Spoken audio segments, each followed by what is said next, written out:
Eu cumprimento a todos os amados irmãos com a doce e gloriosa paz do nosso Senhor e Salvador Jesus Cristo. Continuamos aqui hoje o nosso estudo, a nossa leitura bíblica, a nossa meditação no capítulo 9 do livro de Josué. Vem comigo.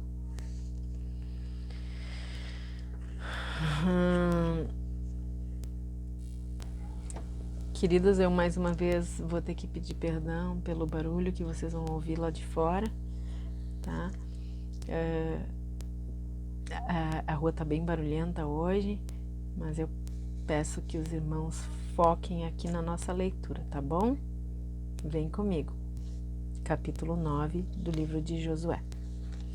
Ao ouvirem os relatos sobre o que se passou em Ai, todos os reis que estavam a oeste do Jordão, nas montanhas, entre a planície costeira e as montanhas, e em todo o litoral do Mar Grande até o Líbano, heteus, amorreus, cananeus, perizeus, heveus, jubizeus, coligaram-se para combater de comum acordo contra Josué e contra Israel. Contudo, quando habitantes de Gibeon tomaram conhecimento do que Josué havia feito em Jericó e Ai, decidiram agir com astúcia para enganá-lo. Enviaram um grupo de homens trazendo jumentos carregados de sacos gastos e vasilhas velhas de couro rachadas e remendadas. Usavam nos pés sandálias gastas e remendadas e vestiam roupas velhas. Todos os pães que traziam para sua alimentação estavam endurecidos, secos e esmigalhados. Então se dirigiram a Josué no acampamento de Gilgal, e rogaram aos homens de Israel: viemos de uma terra distante, fazei, pois, uma aliança conosco. Os homens de Israel replicaram aos heveus: é possível que habitais próximo de nós, e sendo assim, como poderemos fazer um acordo com vocês? Ao que eles afirmaram: somos teus servos. Entretanto, Josué lhe questionou: mas quem são? De onde vens? E eles declararam: teus servos vêm de uma terra muito distante devido à fama do Senhor teu Deus, porque também ouvimos falar dele, que tudo quanto realizou no Egito e de tudo que fez aos 2 reis amorreus que estavam ao leste do Jordão, Seom e o rei de Esbom, e Og, rei Bazã, que reinava em Asterote. Então os nossos anciãos e todos os habitantes da nossa terra nos recomendaram: tomai provisão para a viagem, ide ao encontro deles e declarai: somos teus servos, fazei, pois, com nós um pacto. Eis o nosso pão. Estava quente quando tomamos como provisão das nossas casas, no dia em que partimos para nos encontrar, e agora, eis que está endurecido e reduzido a migalhas. Esses odres de vinho eram inteiramente novos quando enchemos, e eis que estão rotos, rachados e remendados. As nossas sandálias, as nossas roupas, eis que estão desgastadas devido à longa jornada. Os israelitas decidiram examinar e provar os alimentos dos heveus, entretanto não pediram conselho ao Senhor. Então Josué celebrou uma aliança de paz com eles, garantindo poupar-lhes a vida, e os líderes da comunidade israelita confirmaram esse juramento. Aconteceu que 3 dias depois de fazer o acordo com eles, eles descobriram que era um povo vizinho que vivia nas proximidades do arraial de Israel. Então os filhos de Israel partiram do acampamento e chegaram às suas cidades ao 3º dia. E as cidades dos heveus eram Gibeon, Quefira, Berote, Kiriate e Jearim. Todavia não atacaram, porque os líderes da comunidade lhes haviam feito um juramento em nome do Senhor, Deus de Israel. Porém, toda a congregação israelita se queixou contra os seus líderes. Então os principais de Israel ponderaram diante de toda a comunidade: nós lhe juramos pelo Senhor Deus de Israel, portanto não temos como descumprir a palavra empenhada e tocar neles. Isso é o que lhe faremos: permitir-lhes a vida, conforme prometemos, para que não venha sobre nós a ira de Deus por quebra de juramento. No entanto, afirmaram os principais que viviam: mas que sejam rachadores de lenha e carregadores de água para toda a congregação israelita. E assim, portanto, se manteve a promessa dos líderes de Israel.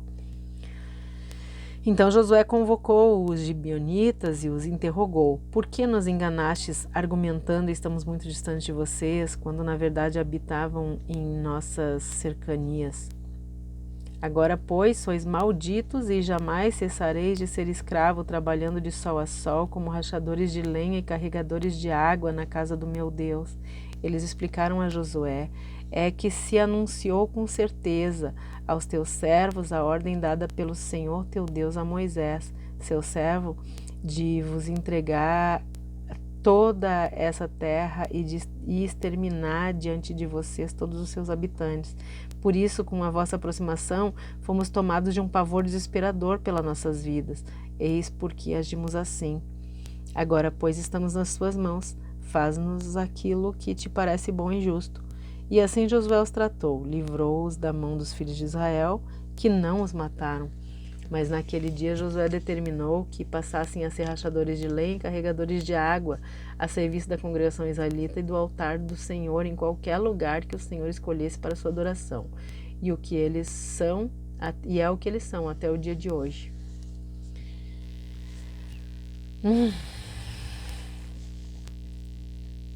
Queridos, o engano, ele sabe como se disfarçar para nos derrotar. Josué fez uma aliança com o inimigo disfarçado, de estrangeiro e de necessitado. A situação parecia tão óbvia que ele nem pensou em consultar a Deus. As nossas habilidades, as nossas capacidades intelectuais, elas são facilmente iludidas por causa das nossas limitações, né? E é por isso, queridos, que nós precisamos, sem exceção, sempre consultar a Deus. Mesmo quando a situação parece ser muito fácil, o inimigo disfarçado numa ilusão tem mais poder do que os inimigos declarados e armados. As notícias das vitórias de Israel sobre Ai e Jericó percorreram todo o território cananita, conforme o plano exato de Deus, mas infelizmente os corações se endureceram e não houve conversões. Aqui dos versículos 2 até o 5, os gibeonitas foram tomados pelo medo, sabendo que logo eles podiam ser destruídos, e ao invés deles se arrependerem e se converterem ao Deus verdadeiro, eles elaboraram uma estratégia para enganar os israelitas. Se calçaram de sandália velha, vestiram, né, roupa gasta, rasgada, levaram odres de vinho velhos, quebrados, pão seco, enfim, fazendo parecer que eles estavam vindo de muito longe, né? E dos versículos 6 até o 15, Israel foi enganado e fez aliança com os gibeonitas. Eles fizeram o que muitos crentes fazem, né? Se derretendo quando um estranho fala no nome de Deus. E é desse jeito que milhares de crentes são enganados, infelizmente. Dos versos 16 e 17, vão mostrar que 3 dias depois da aliança feita, o engano foi descoberto. Daí, a partir do 18 até o 21, nós vamos ver que Israel quis destruí-los, mas os príncipes de Israel, eles honraram o compromisso feito, né? Com medo de cometer um pecado ainda maior. E nos versículos 22 a 27, os gibeonitas se tornaram servos de todo Israel para rachar lenha e para tirar água. Da primeira vez, Josué foi enganado, mas na segunda vez, antes de cometer mais um pecado, se lembrou da lei de Deus que manda honrar o juramento feito. Desse jeito, ele e os príncipes agiram com sabedoria, honrando, respeitando, né, a aliança que foi feita, mesmo depois deles terem sido enganados. Mais tarde, lá no livro de 2 Samuel, Saul tentou acabar com os gibeonitas, mas ele foi punido por isso. E esse capítulo tem ensinamentos para a nossa vida prática cristã, queridos. Nós precisamos não confiar na nossa capacidade de análise e de julgamento. Mesmo para as propostas mais fáceis, aparentemente mais fáceis, nós precisamos consultar a Deus. Porque por mais fáceis que elas pareçam, elas podem ser uma trilha para as piores situações da nossa vida. Quando nós aprendemos que nenhuma decisão deve ser tomada antes de consultar Deus, Quando nós entendemos que só Deus sabe todas as coisas e conhece todas as situações que vão acontecer ainda, a vida fica bem mais segura. Nós não temos capacidade de fechar um negócio, de estabelecer uma rota que seja, sem consultar Deus. Depender completamente de Deus é a forma mais segura de viver nesse planeta, enquanto a gente volta para nossa casa. Ainda que em determinadas situações, em determinados casos pareça muito óbvio, sempre, queridos, pode ter uma armadilha do inimigo tentando enfraquecer a nossa vida, tentando nos levar à derrota. E quando o inimigo consegue nos enfraquecer, ele enfraquece física e espiritualmente, ele nos derrota mentalmente, físico e espiritualmente. Por causa disso, queridos, é necessário que a gente esteja sempre atento, sempre vigilante.